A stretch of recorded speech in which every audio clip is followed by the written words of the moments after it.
سلام عرض میکنم خدمت دوستان عزیز. بریم سراغ ادامه بحثمون و میخوایم این جلسه راجع به دو سه تا موضوع صحبت کنیم. من اول یه چند تا همینجوری گراف ساده اینجا اضافه کنم. خب مثلا اینجا اضافه کنم، بیام توی تریتوری کانتری رو بذارم توی محور ایگرگش و مثلا توی مژرام چی دارم، ترانزکشن مثلا بذارم محور ایکس. خب تعداد ترانزکشن به تفکیک کشورها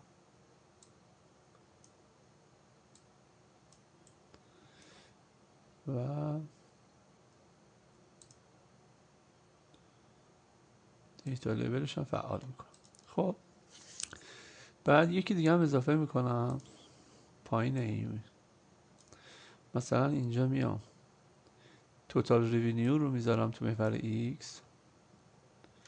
و کانتری هم میذارم محور Y و دیتا لیبلش رو فعال میکنم. یه بوردر هم بذارید بدیم، ضرر ندارد. بر بالایی هم همچنین. خیلی خوب.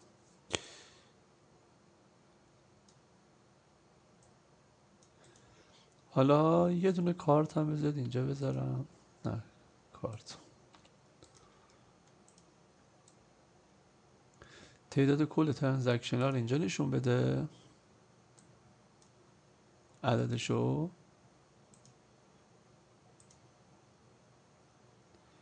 ایفکت اوکی 70 بولدش هم بکنیم، 60 شد ولی حالا اشکال نداره. بعد فقط شادو میدم بیم. این همینو کپی میکنم میذارمش پایینش، بذارید کوچیکترش کنیم اینو. اینجا مثلا مجموع درآمدونشون هم بده.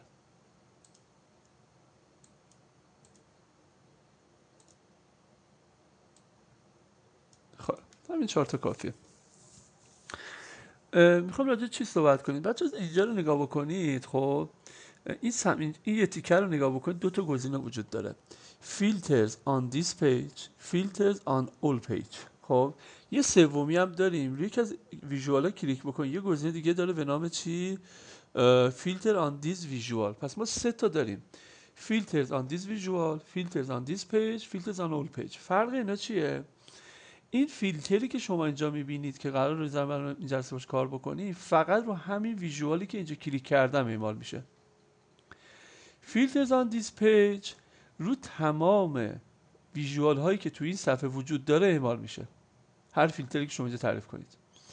filter on all page، هر فیلتری که اینجا تعریف کنید هم ویژوال این صفحه هم صفحات دیگر رو تحت تاثیر قرار میده. پس ما سه مدل میتونیم فیلتر توی صفحهمون داشته باشیم.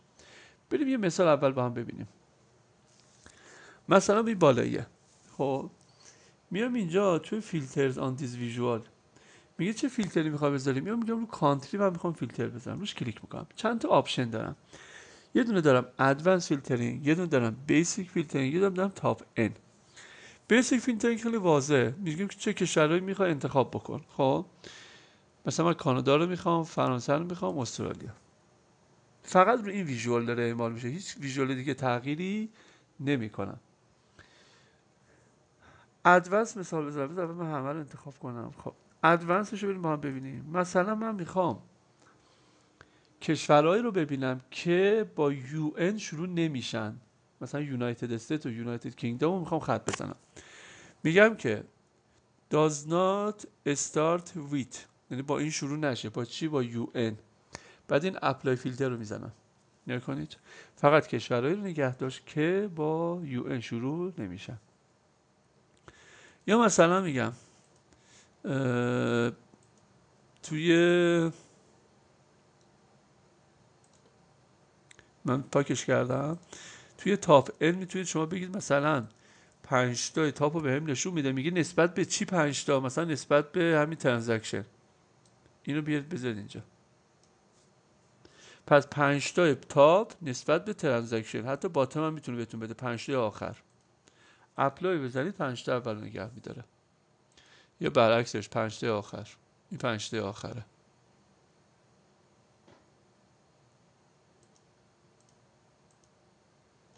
پنج تا اول 5 تا آخر. خب پس اینجوری شما میتونید چند نوع فیلتر داشته باشید روی یک ویژوال.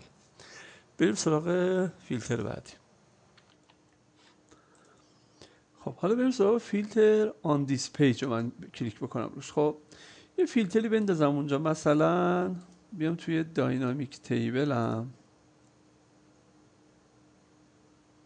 خب سالو بندازم روی این، بعد اینو برم رو بیسیک، سالا رو بهم میده. یا کاری من رو این کلیک کنم، رو هر کدوم کلیک کنم همه اینا تحت تاثیر قرار میگیرن. نگاه کنید هر 4 تاش عوض میشه. چرا؟ چون فیلتر آن دیس پیجه، یعنی هر فیلتری شما اینجا بذارید رو کل ویژوال های این صفحه اثر میذاره. نگاه کنید. حالا نقطه مقابلش چیه؟ فیلتر نقطه مقابلش کنارش چی هستش؟ فیلتر آن اول پیج. بذارم اینجا یه چیزی دارم. آره اینجا مثلا اینو دارم. خب این دوتا رو دارم. بذار من اینو ساله رو بیارم بندازم توی این، باز بکنمش بیسیک. خب طبیعتا اینجا الان عددا رو نگاه کن، این که عوض میشه 56 کا عوض میشه، آیا اینم عوض میشه؟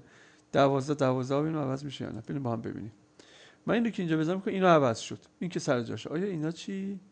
اینا هم عوض شده. نگاه کنید عددا عوض میشه. پس فیلتر آن اول پیج وقتی بذارید، اون فیلتر رو تمام صفحاتی که توی این پاور بیاتون دارید اعمال میشه، تمام ویژوالا. مثلا ویژوال قبلی رو اگه باز بکنم ببین عددا داره عوض میشه.